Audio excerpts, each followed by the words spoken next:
જી yes good morning. હવે આજે જોઈએ તો સ્ટોક સ્પેસિફિક આજે આપણને થોડુંક દર ફ્રી કરતાં માહોલ થોડો ઠંડો જોવા મળે છે, પરંતુ અમુક સ્ટોક છે કે જેમાં આજે આપણને એક્શન જરૂરથી જોવા મળવાની છે. ગિફ્ટ નિફ્ટીની સંકેત થોડા આપણને ફ્લાઇટીસ જોવા મળી છે. એ બધા વચ્ચે કયા સ્ટોક છે કે જે આપણને ઓપનિંગ ફેરે થોડું આપણને બઝિંગ જોવા મળી શકે એની વાત કરી લઈએ. સૌથી પહેલાં રિલાયન્સ તમારો ફોકસ પર હોવું જોઈએ, કારણ કે અહીંયા સમાચાર છે કે એમની જે સબસિડિયરી કંપની છે FMCG, એમની જે સબસિડિયરી કંપની છે રિલાયન્સ કન્ઝ્યુમર પ્રોડક્ટ્સ, એમણે અહીંયાથી જેવી કર્યા છે. અહીંયાથી FMCG subsidiary health functional beverages કારોબારમાંથી તેઓ એન્ટ્રી કરી છે અને એના માટે તેઓ અહીંયાથી જે નેચર એજ બેવરેજીસ છે એમની સાથે તેઓ અહીંયાથી જોઈન્ટ વેન્ચર બનાવ્યા છે.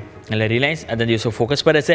નેક્સ્ટ તમારા રડા પર હોવું છે ટાટા સ્ટીલમાં સમાચાર છે કે અહીંયાથી એમની જે સબસિડિયરી છે કંપની એમણે સેરામેટમાં અહીંથી હિસ્સેદારી અહીંયાથી વેચશે અને પૂરી ઇક્વિટી અને પ્રેફરન્શિયલ જે બી અવેલેબલ હિસ્સો છે ટોટલી તેઓ હિસ્સો અહીંયાથી વેચી દેશે અને જે ડીલ છે એની વેલ્યુ 1 કરોડ રૂપિયા અહીંથી આપણને જોવા મળશે. એટલે ટાટા સ્ટીલ અહીંયા પણ એક એક્શન જોવા મળશે.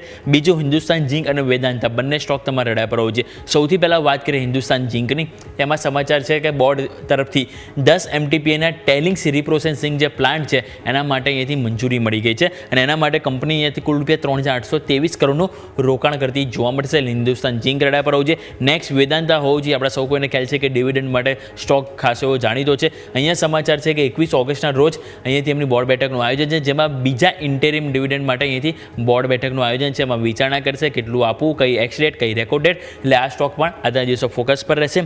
બીજું GMR એરપોર્ટમાં સમાચાર છે કે રૂપિયા 5,000 કરોડના NCD એટલે કે નોન કન્વર્ટેબલ ડિબેન્ચરના બોન્ડ્સ દ્વારા 30 ઓગસ્ટ સુધી અહીંથી રિડીમ કરતી અહીંથી કંપની જોવા મળશે. એટલે અહીંયા પણ સમાચાર છે સ્ટોક ફોકસમાં રહેશે. એસ્કોટ કુબોટામાં અહીંયાથી સમાચાર છે કે અહીંયાથી રૂપિયા 46.37 કરોડનો અહીંથી ટેક્સ જે રિફંડની અહીંયાથી મંજૂરી જે હતી એ તો ફાઇનલી મળી ગઈ છે. એટલે એસ્કોટ કુબોટા અહીંયા પણ એક એક્શન રહેશે. આ વાત થઈ ગઈ આપણે સ્ટોક સ્પેસિફિક. હવે આજે શું ખાસ છે એની ઉપર નજર કરીએ તો સૌથી પહેલાં તો ગિફ્ટ નિફ્ટીના સંકેતો ફ્લેટ છે, પરંતુ આજે આપણે એના ભૂલવું જોઈએ સેન્સેક્સની એક્સપાયરી પણ છે.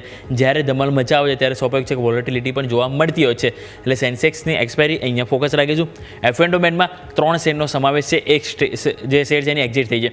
એક્ઝિટ થનાર શેર છે PNB હાઉસિંગ ફાઇનાન્સ. હવે એન્ટ્રીમાં જોઈએ તો PG ઇલેક્ટ્રોપ્લાસ છે, RBL બેંક અને ટીટાગર રેલ એ બંને હજુ પણ યથાવત જોવા મળે છે. હવે વાત કરીએ તો IPO, જ્યારે સેકન્ડરી માર્કેટ થોડું ઠંડુ થતું જોવા મળે છે ત્યારે પ્રાઇમરી માર્કેટ જો ફરીથી બઝિંગ થવા જઈ રહ્યું છે. પ્રાઇમરી માર્કેટમાં જુઓ તો બ્લુ સ્ટોન જે જ્વેલરી હતું IPO ઓલરેડી આવી ગયો હતો, એનું આજે લિસ્ટિંગ થવાનું છે. ઇસ્યુ પ્રાઇસ 570 રૂપિયા પ્રતિ શેર જોવા મળી હતી, પરંતુ આજે એક સાથે 4 IPO ઓપન થવા જઈ રહ્યા છે. પહેલું વિક્રમ સોલાર કે જ્યાં તમે જુઓ તો 2,000 કરોડ આજુબાજુ IPOની પ્રાઇસ સાઇઝ છે, ત્યાં તમારું ફોકસ હોવું જોઈએ. જેમ એરોમેટિક્સ અહીંયા 500 કરોડ આજુબાજુ એમની ઇસ્યુ સાઇઝ છે. બીજું તમે જો શ્રીજી શિપિંગ અને સાથે પટેલ રિટેલ, આ ટોટલ 4 IPO આજે ઓપન થવાના છે અને આપણને પરમ દિવસે ક્લોઝ થતા જોવા મળશે. એટલે કે મંગળ, બુધ, ગુરુ 3 દિવસ સુધી આપણે આ IPOમાં અપ્લાય કરી શકીશું. એટલે આ ત્રણેય IPO ખાસ કરીને આ 3 નહીં પરંતુ 4 IPO કે જ્યાં દિવસો ઓપન થવા જઈ રહ્યા છે કે જ્યાં તમારે ખાસ કરીને ફોકસ હોવું જોઈએ. એટલે આજે જોયું કે સ્ટોક સ્પેસિફિક અમુક સેક છે આપણને કે જ્યાં એક્શન જોવા મળશે, પરંતુ મેઇન આજે હાઇલાઇટ છે એ પણ IPO છે કે જેમાં આજે આપણને ઘણા બધા IPOમાં ઓપોર્ચ્યુનિટી મળશે રોકાણ કરવા માટે. યસ.